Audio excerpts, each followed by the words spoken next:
जैसा कि आप जानते हैं कि हमारा भारत एक लोकतांत्रिक देश है। यहाँ पर राजनीतिक चुनाव के जरिए चुनावी पार्टियां चुनाव लड़ती है और जिसे सबसे ज़्यादा सीटें प्राप्त होती है वो पार्टी जीतकर भारत का नेतृत्व करती है।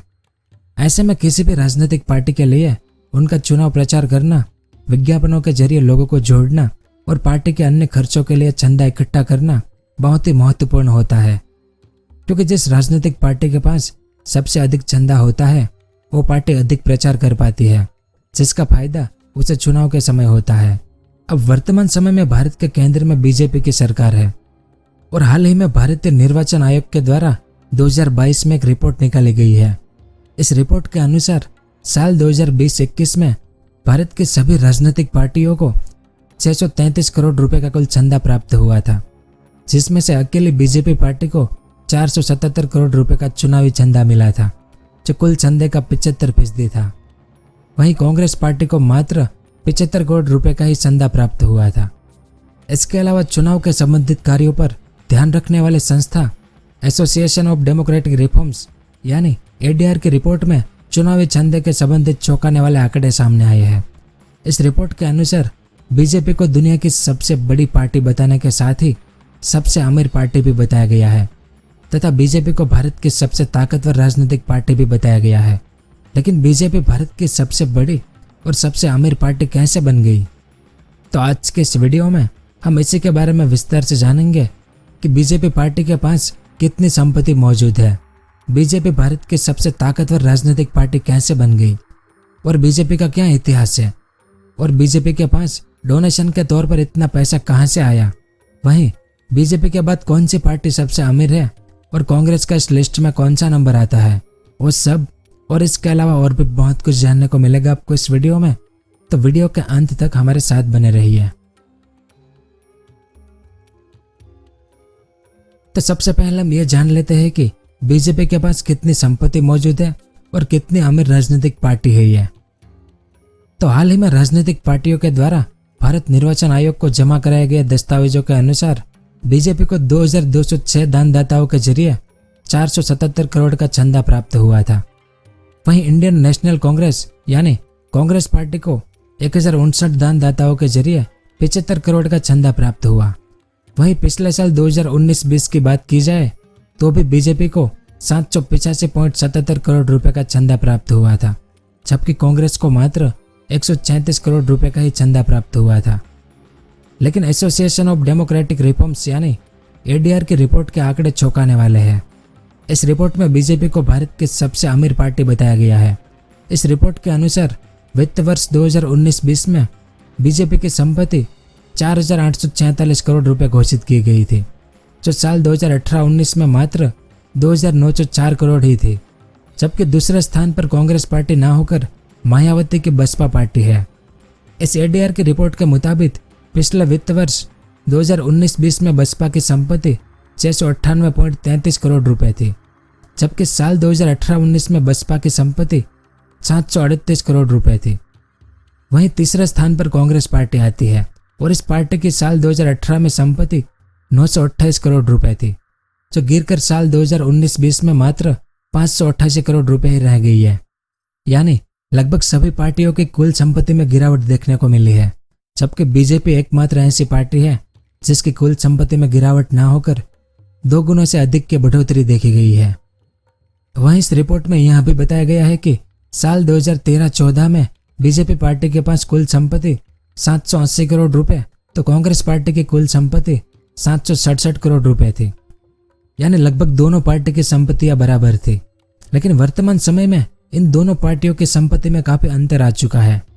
इन सब के अलावा एडीआर की विश्लेषण रिपोर्ट के मुताबिक साल 2019-20 में 7 राष्ट्रीय पार्टियों द्वारा घोषित की गई कुल संपत्ति 6,988 करोड़ रुपए थी, जबकि 44 क्षेत्रीय दलों की कुल संपत्ति 2,129 करोड़ रुपए थी। वहीं राष्ट्रीय दलों की कुल संपत्ति में 69% हिस्सा यानी 4,846 करोड़ मात्र बीजेपी पार्टी का था, जबकि 10% हिस्सा बसपा सरकार का और केवल 8.42% हिस्सा ही कांग्रेस पार्टी का था। इसके अलावा एडीआर की रिपोर्ट में पिछले सालों में मिले राष्ट्रीय पार्टियों के चंदे के बारे में भी बताया गया है। इस रिपोर्ट के मुताबिक सभी राष्ट्रीय पार्टियों का कुल चंदा साल 2016-17 में 3,260 करोड़ रुपए मिला था। साल 2018-19 में 5,349 करोड़ रुपए और साल 2019-20 में सबसे ज़्यादा 6,988 करोड़ रुपए चंदा मिला था। वहीं इस रिपोर्ट के मुताबिक राष्ट्रीय पार्टियों के अलावा क्षेत्रीय दलों की बात करें तो समाजवादी पार्टी के पास क्षेत्रीय दलों में सबसे अधिक संपत्ति मौजूद है। समाजवादी पार्टी के पास 563 करोड़ रुपए की संपत्ति मौजूद है, जबकि क्षेत्रीय दलों में दूसरे स्थान पर टीआरएस यानी तेलंगाना राष्ट्र समिति के पास 301 करोड़ रुपए की संपत्ति मौजूद है। तो अखिल भारतीय अन्ना द्रविड़ मुनेत्र कड़गम यानी अनाद्रमुख ने अपने पास 266 करोड़ रुपए की संपत्ति भारतीय निर्वाचन आयोग को बताई है। वहीं एडीआर की रिपोर्ट में यह भी सामने आया है कि कुछ राष्ट्रीय पार्टियों के पास अधिक संपत्ति है तो कुछ राष्ट्रीय पार्टियां चंदा जुटाने में काफी पीछे रह गई है। वहीं क्षेत्रीय दलों में भी यही स्थिति सामने आई है। सिर्फ 10 मुख्य क्षेत्रीय दलों के पास कुल संपत्ति का 92.97% शेयर मौजूद है। तो अब आप जान ही गए होंगे कि बीजेपी के पास कितनी संपत्ति है, जिसके कारण यह पार्टी बड़े बड़े कार्यक्रम और चुनाव प्रचार करती है और बीजेपी पर 10-10 करोड़ रुपए में विधायकों को खरीदने के आरोप भी लगते हैं। और इतना ही नहीं, भारतीय निर्वाचन आयोग के अनुसार साल 2015 से साल 2020 के बीच चुनावी पार्टियों ने चुनाव प्रचार में 6,500 करोड़ रुपए तक खर्च कर दिए हैं, जिनमें से मात्र बीजेपी पार्टी ने 3,600 करोड़ रुपए से अधिक पैसा सिर्फ चुनाव में खर्च कर दिया, जबकि इन 3,600 करोड़ रुपए में से 2,000 करोड़ रुपए मात्र चुनाव प्रचार और एडवर्टाइजिंग के तौर पर खर्च कर दिए। वहीं कुछ अनऑफिशियल रिपोर्ट के अनुसार बीजेपी ने लगभग 5 सालों में 5,000 करोड़ रुपए से अधिक पैसा मात्र चुनाव के प्रचार में खर्च कर दिया है। तो अब हम ये जानते हैं कि बीजेपी पार्टी किस तरह भारत की सबसे बड़ी और ताकतवर पार्टी बन गई और इस पार्टी का क्या इतिहास है।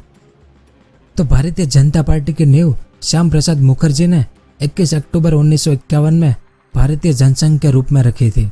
इस पार्टी ने स्वतंत्र भारत के पहले चुनाव में पूरे देश में 3 सीटें जीती थी। इसके बाद 25 सालों तक यह पार्टी राजनीति में बनी रही, लेकिन यह ज़्यादा सीटें नहीं जीत पा रही थी। इस वजह से साल 1977 में अन्य पार्टियों के साथ मिलकर एक बड़े दल का निर्माण किया गया आपातकाल के बाद, जिसका नाम जनता पार्टी रखा गया। लेकिन यह संघ भी बहुत दिनों तक चला नहीं, क्योंकि अलग अलग विचारधाराओं वाला संघ बाद में टूट गया। फिर इसके बाद जनसंघ पार्टी के संस्थापकों ने अटल बिहारी वाजपेयी की अध्यक्षता में 6 अप्रैल 1980 को भारतीय जनता पार्टी की स्थापना की। इसके बाद 1984 में हुए जनरल इलेक्शन में बीजेपी को मात्र 2 सीटें ही प्राप्त हुई, जबकि कुल वोटों का 7% ही बीजेपी के हिस्से में आया। लेकिन वर्तमान समय में स्थितियां काफी बदल गई है।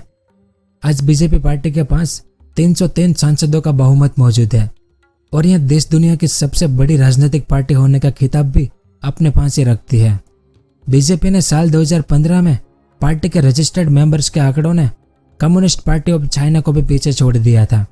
वहीं अगर वर्तमान समय में बात की जाए तो बीजेपी के द्वारा जारी की गई रिपोर्ट में बीजेपी के रजिस्टर्ड मेंबर की संख्या 18 करोड़ के आसपास है, जबकि कम्युनिस्ट पार्टी ऑफ चाइना के रजिस्ट्रेशन नंबर की संख्या मात्र 8 करोड़ 63 लाख ही है। तो ये आंकड़े बीजेपी पार्टी को दुनिया की सबसे बड़ी राजनीतिक पार्टी बताते हैं। वहीं अगर बीजेपी पार्टी की ताकत की बात करें तो वर्तमान समय में बीजेपी के पास लोकसभा में 303 सांसदों की संख्या मौजूद है, जो कुल सीटों का 55.80% है। वहीं राज्यसभा में बीजेपी पार्टी के पास 100 राज्यसभा सदस्य है। इतना ही नहीं, भारत के कुल 29 राज्यों में से 12 राज्यों में बीजेपी की सरकार है तथा 4 राज्यों में बीजेपी की गठबंधन के तौर पर सरकार मौजूद है। तो इन आंकड़ों से बीजेपी का वर्चस्व यानी ताकत का पता लगाया जा सकता है।